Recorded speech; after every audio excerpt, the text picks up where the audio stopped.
Hope everybody's doing good.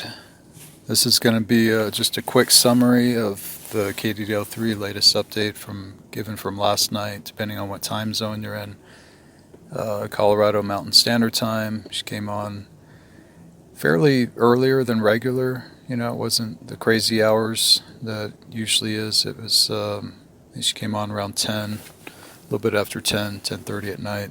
So, and it was just really, really good to see her. Good energy, good flows, everything felt great. The introduction to everything just kind of blew me away, gave me chills. She brought up the notion of like we're in the third seating, and we've had two other seatings, and this is how the other two seatings went down, and not kind of just putting everything in that same category of how the seatings before us ended, and how this seating potentially could end, and how the polarity games aren't going to go away. They're still going to keep playing out. We've got 1,000 years. One of the seatings, what was it, the 1,000-year wars, electric wars and stuff, and I think I'm going to do some research on this, and actually I want to make a post on the previous two seatings and go into the history, because that was the first thing that she laid on us, was the previous two seatings, and this is the third seating, and this is how those ended. And that's the main message that I got, is that okay, they're going to pull out all the stops. They're not letting up. When I say they, it's like this polarity game, the VV, the agendas, Illuminati, the off-world controllers, Fatale, all of it. It's frequency warfare stuff right now, and it's just not, obviously isn't going to stop. The sphere of Amenti, this was another thing that kind of gave me chills. That's been relocated. She did have graphs and technicals expanding on that. Some of it just left me with an uneasy feeling personally, just not quite as good as I was hoping it was going. And of course I'm kind of over optimistic about things here and there. Some really interesting things about the Christ factor. The K8 is now like to the power of 8, so it's like totally amplified Christic frequency and potential that's coming online that we have access to in our DNA. And she gave an example, like if K8 goes to 48 strand to, what would it be, 144 strand, and just so on. Like it's just a lot of potential there, and like to the power of in math. I'm not a math person myself, but I get the context that she's trying to lay out with that, with how much frequency is coming in right now for us to kind of attune to. And she basically went over what we're doing in SkyPod right now to the 5 RRRs. I always sound like a seal when I say that, RRR. But yeah, all the dates and activations, and her tone was just so encouraging, to really hear how at peace that she is. You can hear it in her tone. Sounds like something just kind of, and that's what she says also, is that the grids are stabilizing. So really, really good news, to hear that. It's kind of, it's like kind of bittersweet, because the third seating, right, the first and second seating, and just she left that tone too, kind of intermingled with it, like, well, this is what happened last time, and this is where we're at this time. And we got 1,000 years, and we're going to keep seeing more polarity, and we really don't know what they're going to do. I think that's what a lot of us are kind of on pause with, or kind of on the edge with, is that we don't know what exactly they're going to do. A lot of it with the three seatings, the third and final seating, the implication she gave is kind of like an encryption thing. Like they're from the first and second seating, we had an increase of like these polarity dramas and stuff, and we're gonna experience that here now also, but the guardians will always intervene through that, and they have, it sounds like there's more of a presence kind of like towards the end of the seating, because they know that it's just going to keep splintering and stuff, and that's why the Ascension teachings have been given back to us now, why they're presenting them to us, so that we can make our tethers, make our connections to where we are going, and all the technicals on where we're going. She's got everything right there. So people that want to learn it together, definitely purchase the workshop, because it's well worth it. There's a lot of graphs and technicals to accompany what she's saying and complement what she's saying. So it's some really powerful information right now. We're making our connection, and she used the word tractor beam also, that we can just be like a tractor beam that we're connected to, and just kind of moves through the dramas, when we have established that connection point and tether point to the location that we're connecting to. Also, the implications of people that are on the phantom fall, not only phantom fall but gone fall, which is space dust compaction, where there's no, what's been taught before, there's no return of, like, you're on that path and there's been so much damage done, you're not getting out of that. She's saying now you can get out of that with the plasmas, and the plasma teachings plasmas with ascension have not been given on this planet before, ever. That's another context to lay out that she's talking about.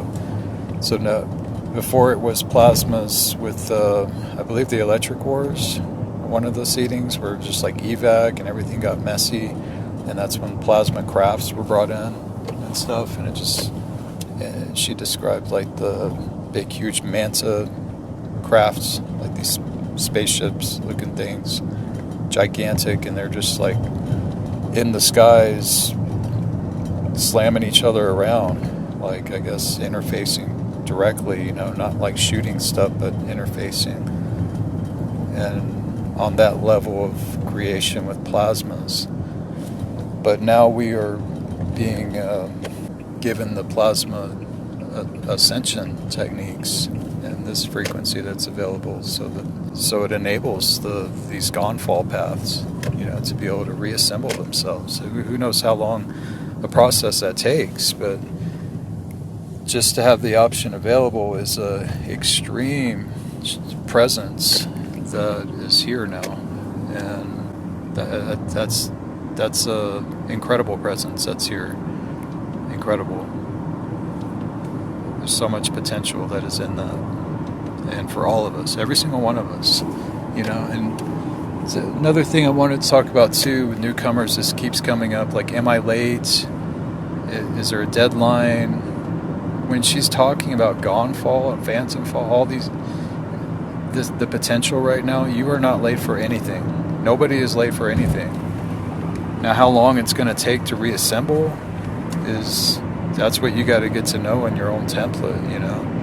Nobody can tell you how long your path is going to be to healing, how long it's going to take you to reassemble, and we've all got the work to do for ourselves. So it gets into some very personal type scenarios.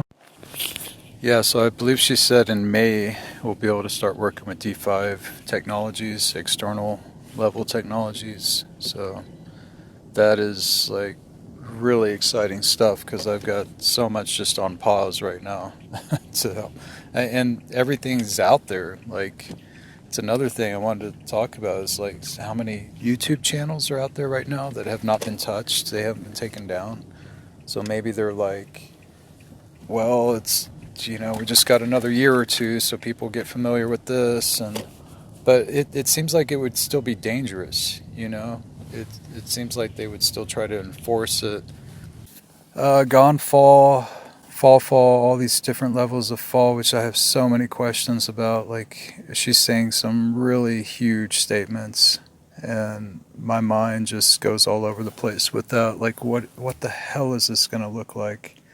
What the hell is this going to look like? You know, if really there's going to be given a Christic option for the most evil of the evil on our planet and stuff, like, how is this going to be orchestrated? You know, is this just all on a complete frequency level that people are being offered this? Is there going to be actual, like, what kind of scenarios? Is there redemption type contracts? Is there going to be a platform here for that to happen? Or are people just going to wake up to it like a frequency jolt and just start making better decisions for themselves? You know, because some of these templates are so fractured that they're not going to have coherency to make a good decision for themselves. They're not going to remember anything.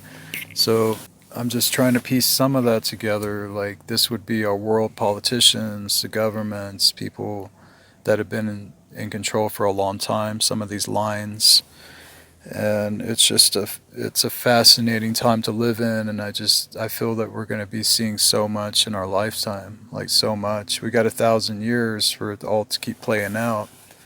And I had so many visuals last night listening to her talk. It was just really, really gave me some chills, you know, to try to put everything in context of what she said. We've got some major activations that are starting to come on soon. She said the frequency is lightening up so that obviously she's able to talk again, and the grids are starting to stabilize, which is really good. We have a big activation coming up in May and August, which is the Hitharo Hithalon. Probably mixing those up, Hithalon, Hitharo. But it's basically the electrical and magnetic peaks of the sun, and there's openings for major activations that we work with around those times. Probably be a multi-part thread of videos because there's so much. I'm trying to be respectful and be discreet and not sharing like the details. People need to. They really want the information enough, then they need to go get it. Most people are like prematurely asking what's going on and stuff and haven't even worked with the plasma, so it's like, just get started on something. You know, this is probably way too advanced, and that's something that it does feel people are coming into this, listening to this.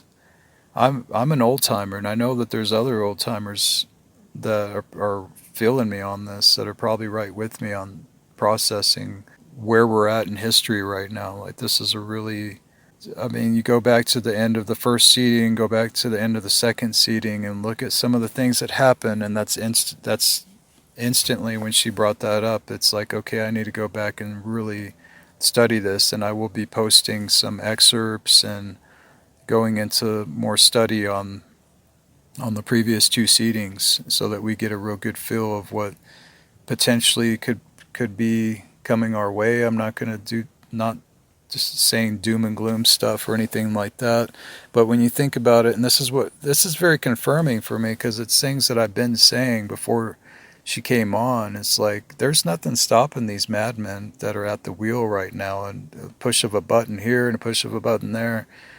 We're really in a pivotal, crazy time right now where they're exposed, everybody can see them, and it's like, okay, it's like catching the kid with the cookie jar and turn the light on or something. It's like, what's going to happen? Are they going to admit it, or are they going to start lying about it? Obviously they continue to lie about it, but it's not a cookie jar. It's some big weapons, and it's big armies, and it's nukes, and there's a lot of things going on here, a lot of elements involved in this. And some of these countries are, I'm not going to go into any of that stuff, but the end of the third seeding, this is the finale. And we look back at the electric wars.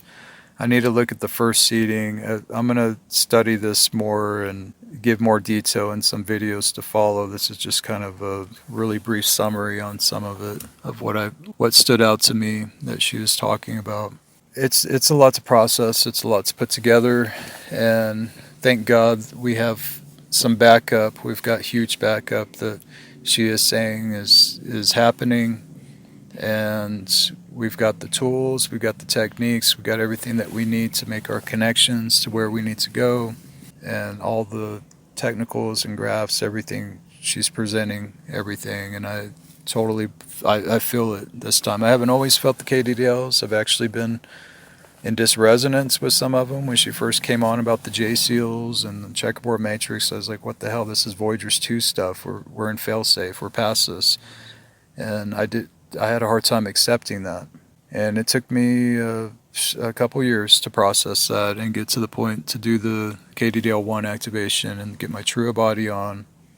And everybody's got the process with this, I'm a truth seeker to the ends, and I need to have some pudding, I need to have some real chemical reactions, to see that something's real. I don't take it just in one chunk. And I guess I wasn't feeling the dynamics back then of how serious it was. Some people just feel it already and know. And I'm tuning into that now, where, okay, I can feel some of the lead up here just by watching the politics and the news and what's happening around us. And that's what more and more I've been connecting the dots just with that alone. Just like, okay, you can really get a good feel. Like even the truckers convoy thing that's happening around the world speaks a lot to me. I mean, that says a lot to me that people are just kind of fed up with this. I have a feeling that COVID's probably going to fade out, like the series of different Delta and Omicron and all this. I think that's going to fade out, and they're about to roll out the next level deal. And we are in some ways a step ahead. Like we kind of already have their game plan, their game book, and we've read it and we're aware of it. So a lot of us are, if they try doing the fake invasion thing or whatever, a lot of us are going to be like, oh, well, there it is right there. We can just show you where this was in their playbook. We have access to that. Things are getting exposed rapidly, very rapidly.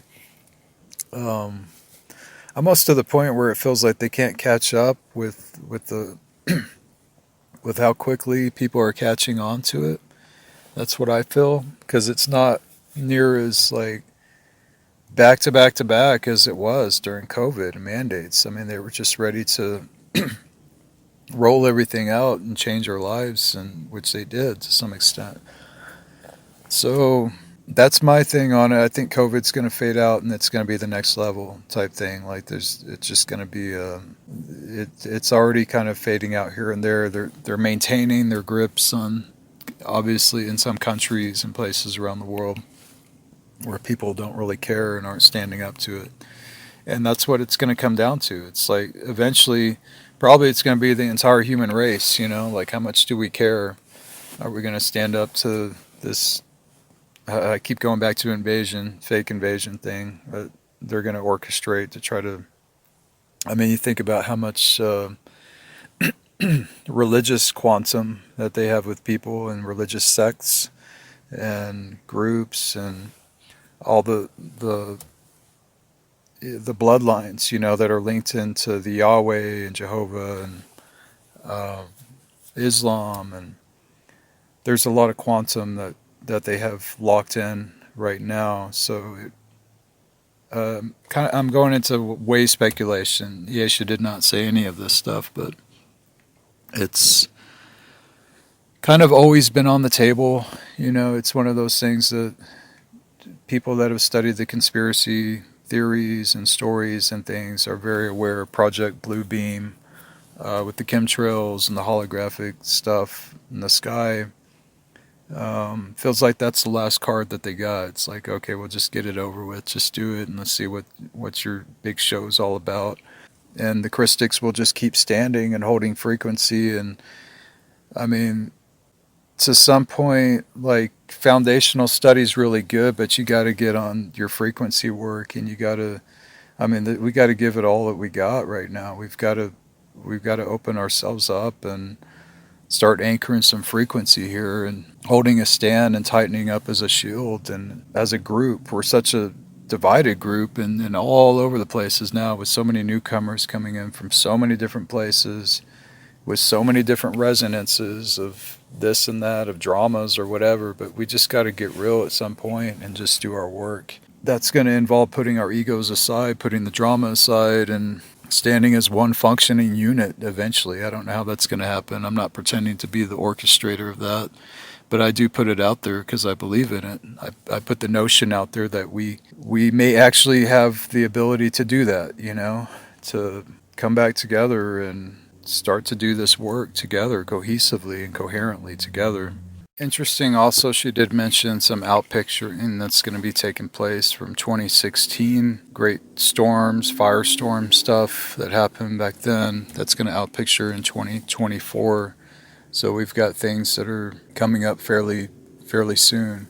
And also, of course, the timeline split coming up in 2023. She emphasized that the polarity games are just they're not going to stop. They're not going to let up, and things are going to just continue to split, and polarize. And we're going to continue seeing this play out for the next, I guess, 900 years.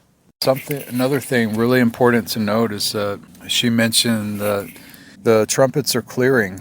Like, we've been successful in clearing those trumpets with the chevrons, and density 1 is cleared, I believe she said, completely. And we're moving into being able to work with density 2 level. Density 2 level for the plasma body to, kind of stick to the light body and the external anatomy and stuff. So emphasis on plasma body first, though. It's not just jumping headfirst into the light body techniques. Like, she was really clear on saying that too, that this is all from the plasma body working down to those levels of external anatomy. So that's really exciting news, because I've just been on pause for some of this stuff, like with Kathara 2-3, because it was such a huge, like, it just felt like my shield just got so much bigger. The Eka, it's really big, the crystal body anatomy and stuff, Kathara 2-3. And I would love to explore more into Kathara 4. I didn't go too heavy into that. I did all the activations, but it feels like I'm just like, wow, that's really technical stuff with all the dawns, Zendra Dawn and Indra Dawns and stuff. India workshops. So that's really exciting, and she's talking about the Freedom Teachings again, like being available eventually. She kind of ended it with that, talking about the Freedom Teachings and stuff. Everybody's just kind of on pause for that. I'm obviously not on pause. Like, there's so many people that are ready for it, but emphasis on foundational study only. Don't do the techniques right now. It's just not a good time to do the techniques. And I try to put as big disclaimers out there as possible. I didn't used to, because I didn't understand everything, but now I do. And it's something really important for people coming in to be aware of, that you need to go to Arrayas, do all those free techniques first, get familiar with the feel of the plasma, and if it resonates, go for it.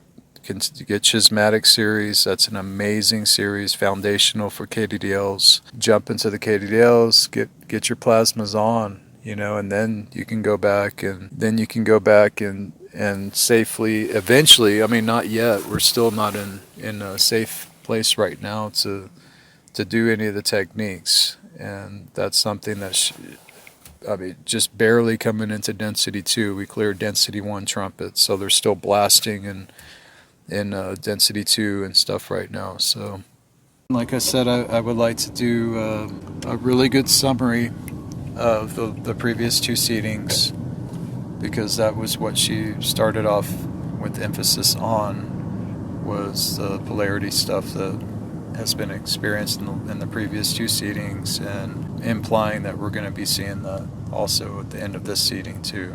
There's kind of things that follow suit with this. So it's another thing that Elaisa presented is a really excellent chart. She presented a chart that is like so much needed right now. I was trying to make one of my own and get graphic designers that I knew to try to help construct this, but the Kathara grid with the plasma body, and just show how all this fits, and it's just so nice to see that chart, like, with everything on it. Shows all the bodies, the light body, Rasha body, spirit body anatomy with the Kathara grid and with the plasma body, how it all connects, how it all fits, and the points in our anatomy, heart of Ephema, the P lotus, and with the Azure light body mixed with the plasma body anatomy.